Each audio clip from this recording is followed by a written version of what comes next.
여러분 안녕하십니까. 제2장 생명보험 2에 자 생명보험과 세금 공부해 보도록 하겠습니다. 자 세금은 크게 뭐 세 가지 정도로 나누어집니다. 보험료 납입시 세제 혜택이냐, 보험금 수령시냐, 아니면 이제 기타냐 이렇게 나누어지는데 가장 먼저 납입시 세제 혜택 가운데 보장성 보험료에 대한 세액공제 보겠습니다. 일단 일반 보장성 보험에 납입한 보험료의 연간 얼마냐? 100만 원 한도에 12%를 세액공제 받을 수가 있습니다. 자, 중요한 거는 대상이 세액공제 받을 수 있는 대상은 누구냐면 근로소득자죠. 근로소득자. 그래서 연금소득자, 개인사업자, 일용근로자는 제외가 됩니다. 그래서 근로소득자가 기본공제 대상자를 피보험자로 하는 일반 보장성 보험에 납입한 보험료 100만 원 한도에 12%를 세액공제 받을 수가 있습니다. 자, 여기서 이제 기본공제 대상자라고 하는 개념이 나오는데 이 부분이 시험에 이제 출제가 한 번씩 되고 있죠. 기본공제 대상자는 부모, 배우자, 자녀, 형제자매로 이루어집니다. 자, 연간 소득 금액은 100만 원 이하로 동일합니다. 그럼 시험 문제 뭐가 주로 나올 것이냐? 연령 관련된 게 주로 나오겠죠. 부모는 만 60세 이상이어야 기본공제 대상자에 해당이 됩니다. 배우자는 나이 상관없고요. 자녀는 만 20세 이하여야 되고요. 형제자매는 만 20세 이하 또는 60세 이상이어야 됩니다. 장애인일 경우에는요. 나이 관계없이 소득 요건만 충족을 하면 공제를 받을 수가 있습니다. 이게 보장성 보험료에 대한 세액공제의 내용이고요. 자, 장애인 전용 보장성 보험의 세액공제 보겠습니다. 납입한 보험료는 100만 원 한도로 일반 보장성 보험의 세액공제 한도와 동일합니다. 예, 공제율이 다르죠. 12가 아니라 15%입니다. 장애인 전용이니까 좀 더 우대해 주겠죠. 자, 장애인을 피보험자 또는 수익자로 하는 장애인 전용 보험에 가입한 경우에 해당이 됩니다.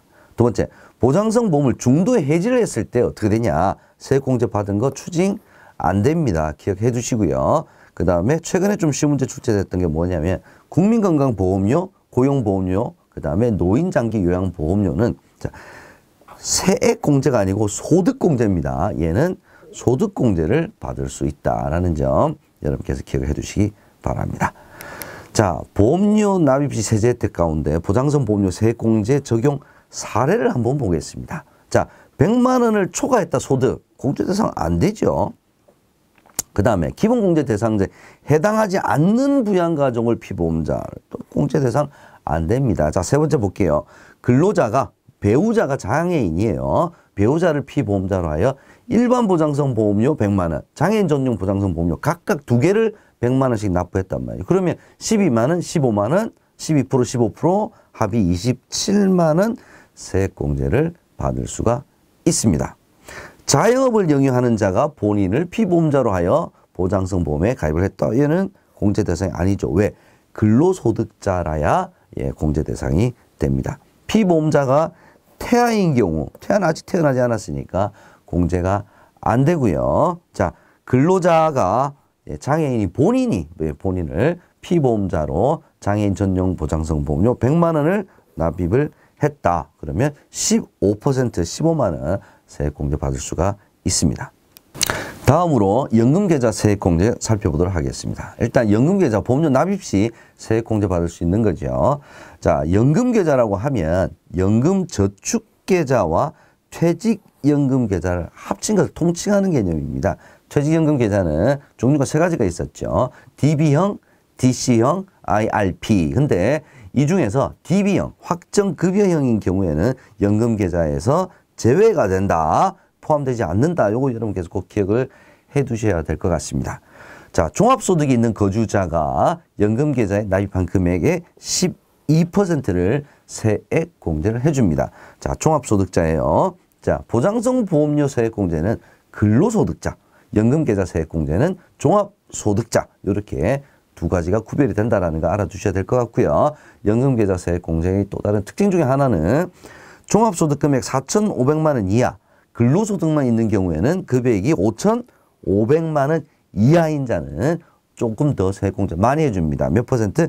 15%를 세액공제 받을 수가 있다라는 점 여러분께서 반드시 기억을 좀 해 두셔야 될 것 같고요. 자, 한도는 총 퇴직연금 계좌와 연금저축 계좌 합쳐서 900만 원이죠. 900만 원이 한도입니다. 이 중에서 저축 계좌, 연금저축 계좌가 600만 원, 그 이상은 없는 것으로 하죠. 그래서 합쳐서 900만 원까지 한도는 가능하다라는 점 참고해 두시고요.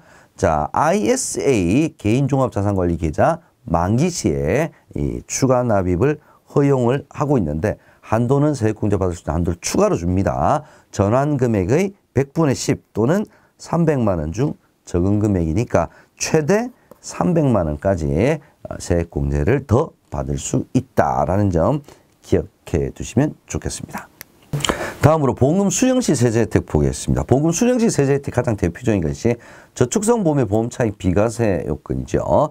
예, 저축성 보험의 보험 차익 비과세는 크게 세 가지로 나눠집니다. 첫 번째, 일시납 저축성 보험이 있고요. 월 적립식이 있고요. 종신연금 이렇게 세 가지가 있습니다. 이 세 가지 비과세 요건 여러분께서 구별을 좀 해두셔야 될 것 같습니다. 일시납 저축성 보험은 계약자 1명 기준이고요. 계약기간 10년 이상이고요. 자, 여기서 중요한 것은 바로 한도가 얼마냐? 1억 원입니다. 1억 원, 현재 1억 원이라는 점 여러분께서 반드시 기억을 해 두셔야 될 것 같고요. 월 적립식 저축성 보험의 보험 차익 비과세 요건은 계약기간 10년 이상, 납입기간 5년 이상, 납입기간하고 계약기간을 헷갈리시면 안 됩니다. 예, 그다음 매월 납입하는 보험료가 균등해야 되고요. 선납보험료 기간 6개월 이내여야 가능합니다. 자, 여기서도 한도 금액이 시험 문제에 좀 출제 한 번씩 되네요. 매월 납입하는 보험료 합계액이 얼마야? 150만 원, 150만 원 이하여야 가능합니다. 세 번째, 종신형 연금보험의 보험 차익 비과세 요건 살펴보도록 하겠습니다. 55세 이후 사망 시까지 연금으로만 지급받아야 되고요. 연금 외의 형태로 보험금 지급하지 않아야 되고 사망 시 보험계약 및 연금 제공 소멸돼야 되고요. 연금 지급 개시 이후에 사망일 전에는 중도 해지 불가능하다. 자, 요거 예, 일시납 저축성 보험, 월 적립식, 종신형 연금보험 요 세 가지 비교해서 꼭 반드시 알아두셔야 될 것 같고요. 자, 이 비과세 요건 중에 계약 기간이라고 하는 것이 있었죠. 계약 기간 10년. 이 기산일 변경 사유 보겠습니다. 계약자가 명의를 변경한 경우, 보장성 보험에서 저축성 보험으로 변경한 경우, 최초 계약한 기본보험료 한 배를 초과하여 기본보험료를 증액한 경우에는 이때부터 계약 기산을 다시 하겠다는 겁니다. 이때부터 또 10년이어야 된다는 거죠. 그래서 변경일을 해당 보험계약의 최초 납입일로 하여 계약기간을 다시 계산하겠다라고 하는 것이 계약기간, 기산일, 변경, 사유 세 가지 여러분께서 알아두셔야 될 것 같습니다. 자, 보험금 수령 시 세제 혜택 보겠습니다. 연금소득에 대해서 3에서 5% 저율 분리과세 선택을 할 수가 있습니다. 자, 기준이 있어요. 요거 기억해 두셔야 됩니다. 자, 연간 사적연금 소득의 합계액이 얼마? 1,500만 원 이하라야 연금소득에 대해서 3에서 5% 분리과세를 선택을 할 수가 있습니다. 이거 이제 조건이 되게 좋은 거죠. 자, 이 1,500만 원 뿐만 아니라 요건이 세 가지가 더 있습니다. 요거 시험 문제에 자주 출제되는 부분이죠. 55세 이후에 수령을 해야 되고요. 가입일로부터 5년 경과 후에 수령을 해야 됩니다. 또한 연금 수령 한도 내에서 수령을 해야 3에서 5% 저율 분리과세 혜택을 받을 수가 있습니다. 만약에 연금 수령 요건을 미충족하여 수령한 금액은 뭘로 보느냐? 이거 기억해 두셔야 됩니다. 기타 소득으로 봅니다. 그래서 몇 퍼센트 적용하느냐? 15% 세율을 적용을 합니다. 얘는 괄호 넣기 문제로도 굉장히 자주 출제가 되는 부분이니까 꼭 기억을 해 두시고요. 자, 이제 3에서 5%라고 했으니까 언제 3%고 언제 5%냐? 이게 나이에 따라서 기준이 결정이 됩니다. 뭐 아무래도 젊은 나이에 받으면 받을수록 세율이 높고요. 나이가 많아질수록 깎아준다. 이렇게 생각하시면 되겠죠. 그래서 70세 미만 5%, 80세 이상 3%, 70세 이상 80세 사이 4%입니다. 그래서 5, 4, 3이죠. 자, 이제 요거 기억을 해 두시고요. 또 하나 이제 기억을 해 두셔야 될 게 뭐냐면 나이에 상관없이 사망할 때까지 연금 수령하는 자, 종신계약에 따라서 받는 연금 소득인 경우에는 나이에 상관없이 무조건 몇 %냐? 4% 적용한다는 거죠. 요 4를 기억을 해 두셔야 됩니다. 자, 이제 충돌이 일어날 수가 있습니다. 70세 미만, 즉 65세인데 종신계약에 따라 받는 연금소득인 경우에는 자, 5%를 적용하냐 4%를 적용하느냐. 자, 두 가지 이상 만약에 세율이 충돌할 때는 낮은 세율을 적용을 합니다. 그래서 70세 미만이지만 종신계약에 따라 받는 연금소득은 몇 퍼센트? 4%를 적용한다는 거죠. 요게 시험 문제 자주 나옵니다. 자, 이제 퇴직소득을 연금 수령하는 연금소득은 연금 외 수령 원천 징수세율의 60에서 70% 적용한다. 요거 기억을 해 두시고요. 자, 이제 1,500만 원 이상이 되냐. 사적연금소득액이 연간 1,500만 원을 초과하게 되면 어떻게 하느냐. 예전에는 다 이제 종합과세 하게 됐는데 분리과세를 선택을 할 수가 있습니다. 종합과세 갈 거냐? 분리과세. 몇 퍼센트? 15% 분리과세를 둘 중에 하나를 선택할 수 있다는 점 여러분께서 기억을 해 두셔야 됩니다. 자, 1,500만 원입니다. 비과세 종합저축에 대한 과세 특례 보겠습니다. 자, 말 그대로 비과세죠. 그죠? 비과세 종합저축, 이라는 것이 있습니다. 아무나 가입할 수 있는 것은 아니고요. 만 65세 이상자, 만 65세 장애인, 독립유공자 등이 가입 대상이 되고요. 1인당 얼마까지? 5천만 원까지 가능합니다. 자, 이때는 비과세죠. 이자소득, 배당소득, 비과세. 그래서 65세 5천만 원 이 두 가지를 물어보는 경우가 있으니까 비과세 종합저축 요건을 여러분께서 기억을 해 두시기 바랍니다. 변액연금보험과 연금저축 비교 한번 해보겠습니다. 자, 연금보험과 연금저축이 있죠. 연금저축은 우리가 앞에서 봤던 연금계좌 세액공제를 받을 수 있는 상품이고요.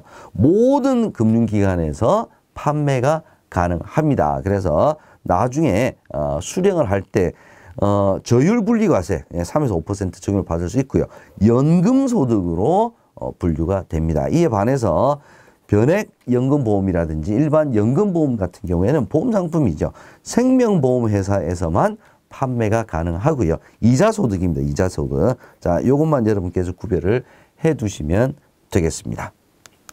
변액보험과 기타 세금 보겠습니다. 자, 종합소득금액은 세율이 6에서 45%다. 요거 기억해 두시고요. 8단계로 나누어져 있습니다. 그래서 이 연금소득을 계산할 종합소득은 우리가 여러 가지 개인이 벌어들일 수 있는 근로소득이라든지 사업소득, 연금소득, 기타소득 이런 걸 전부 다 종합해서 합산해서 우리가 소득 계산할 때 얘기하는 세율이 바로 6에서 45%다 이거죠. 그래서 연금소득, 사업소득, 근로소득, 기타소득의 계산을 어떻게 하느냐. 연금소득은 총 연금액에서 연금소득공제를 뺀 금액을 우리가 연금소득으로 보는 거고요. 사업소득은 사업 수익금액에서 필요경비를 뺀 금액. 근로소득은 총 급여액에서 근로소득공제를 뺀 금액. 기타소득은 기타 수익금액에서 필요경비를 뺀 금액을 계산을 해서 우리가 과세표준이 계산이 되면 그 과세표준에다가 세율을 곱해서 세액이 결정되는 구조로 되어 있습니다. 6에서 45%, 연간 종합소득금액이 1,400만 원, 1,400 앞에서 우리 일장에서도 공부했죠. 1,400만 원까지 6% 적용한다. 그게 바로 이 6에서 45%입니다. 두 번째, 금융재산 상속공제 보겠습니다. 총 한도 얼마? 2억 원입니다. 몇 퍼센트? 순금융재산의 20%, 2억 원 한도로 금융재산 상속공제를 받을 수가 있습니다. 시험 문제 자주 나오는 것은 자, 2천만 원 초과 1억 원 이하인 경우에는 2천만 원 정액을 공제를 받을 수 있고요. 그래서 2천만 원 이하일 경우에는 전액 공제를 받을 수가 있다라는 점 여러분 요거 기억을 해 두시기 바랍니다. 실질과세 원칙에 따라서 증여 상속세 요거 한번 보겠습니다. 자, 실질과세 원칙이라고 하는 것은 보험료 납입자와 수익자가 실질 납입자와 수익자가 동일인이냐 아니냐. 자기가 보험료를 납입하고 자기가 보험금을 받았으면 이것은 자기가 낸 돈으로 받았으니까 이건 과세 안 하겠다는 뜻입니다. 근데 자기가 낸 돈이 아니라 실질적인 보험료 납입자는 다른 사람이고 돈을 자기가 받았으면 얘는 상속세를 내든 증여세를 내든 내야 된다는 뜻입니다. 자, 실질적인 보험료 납입자가 아버지죠. 근데 아버지가 사망을 해서 받은 보험금은 수익자 입장에서는 상속받은 거랑 똑같죠. 상속세 과세 하겠다는 겁니다. 본인 납입자와 수익자가 같아요. 자, 이랬을 때는 과세가 안 된다는 뜻입니다. 그래서 실질적인 보험료 납입자가 사망을 했다 그러면 상속세가 과세가 되겠습니다. 상속재산으로 보험금을 어떻게 계산하는지 한번 살펴보도록 하겠습니다. 자, 총 지급받은 보험금이 있겠죠. 그 다음에 납입한 총 보험료가 있겠습니다. 그래서 전체 납입한 보험료 중에서 상속세니까 사망하신 분, 피상속인이 부담한 보험료의 비율이 얼마냐를 따져보는 겁니다. 계산 사례 한번 보죠. 자, 아버지 김보험 씨가 사망보험금으로 5천만 원 남기셨네요. 이제 돌아가셔서 5천만 원 이 보험금으로 받았네요. 네, 그 중에서 총 납입한 보험료가 1,000만 원이네요. 그죠? 예, 아버지가 600만 원 납입했고 아들이 400만 원 납입을 했다는 거죠. 그러면 1,000만 원 중에서 아버지가 납입을 한 게 600만 원, 즉 60%네. 그죠? 피상속인이 아버지죠. 그죠? 그러면 60% 전체 받은 보험금 5천만 원 중에서 60%에 해당하는 6, 5, 30, 3천만 원이 바로 상속재산으로 보겠다라는 것이죠. 이렇게 계산을 하게 됩니다. 기억을 해두시면 좋을 것 같고요. 다음은 증여세가 과세되는 보험금 보겠습니다. 상속세하고 똑같아요. 일단 뭘 보시냐면 수익자와 실질적인 보험료 납부자가 동일인이냐. 동일인이라고 하면 과세가 안 돼요.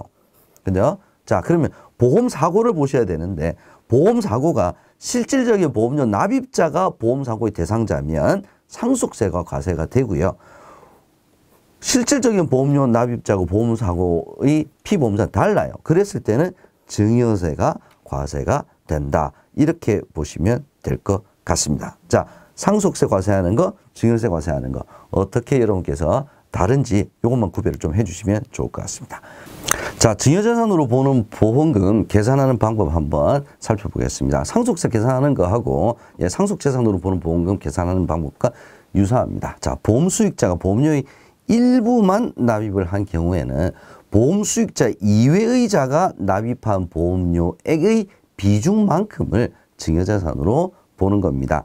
상속재산으로 보는 보험금 계산하는 방식과 크게 다르지가 않죠. 기억을 해 두시고요. 자, 문제는 지금 우리 교재에 이게 지금 산식이 좀 잘못 나와 있습니다. 그래서 타인으로부터 증여받아 납입한 보험료액이라고 나와 있는데 이건 좀 교재 자체가 지금 오류가 있기 때문에 제가 보기 시험 문제 나올 것 같지는 않습니다. 자, 계산은 다시 한번 정리를 해드리면 상속재산으로 보는 보험금, 그 다음에 증여재산으로 보는 보험금 계산 방식은 전체 납입한 보험료 중에서 피상속인이 납입한 보험료 비중이 얼마냐, 그 다음에 보험수익자 이외의자가 납입한 보험료가 비중이 얼마냐를 생각하시고 자기가 내지 않은 보험료에 대해서 발생한 보험금에 대해서는 상속세를 내든지 증여세를 내야 된다. 이렇게 계산하시면 된다라는 것만 기억을 해두시면 좋겠습니다. 자, 이렇게 해서 기타 사연까지 모두 알아봤습니다. 저는 4장에서 다시 찾아뵙도록 하겠습니다. 고맙습니다.